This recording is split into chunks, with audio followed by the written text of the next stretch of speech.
না, বউ বাচ্চা নয়, আমি বিয়ে করিনি। বিয়ে করি না রে ভাই। বিয়ে আমরা করাইছি, খুব কষ্ট করে মানুষ করছি, কিন্তু এখন পরিচয় দিতেছে না। আমরা গরিব।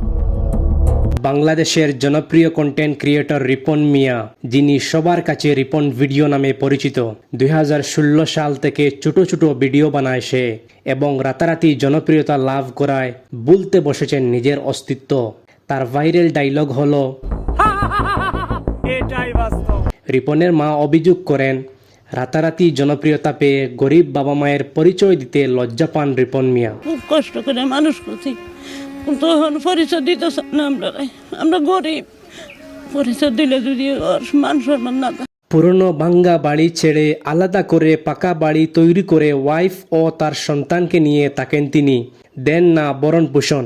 রিপনের মা আরও বলেন, পারিবারিকভাবে বিয়ে হয়েছে তার, গড়ে আছে এক ছেলে ও এক মেয়ে।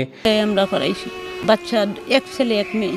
আমরা আল্লাহ যে বাইরে রাখছে এই বেশি সুখী। তখন তার কাছে গিয়ে খুঁজে আনানোর দরকার কি?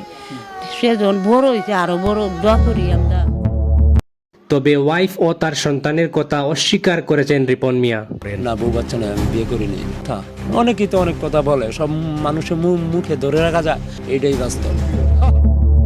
এদিকে তার বাবা বলেন, ছেলে ভরণ পোষণ দেয় না, শুধু খোঁজ খবর নেয়। পোষণ খোঁজ খবর নেয় না, এমনি খোঁজ খবর নেই। ওহন আর ওর কাছে দেয় না।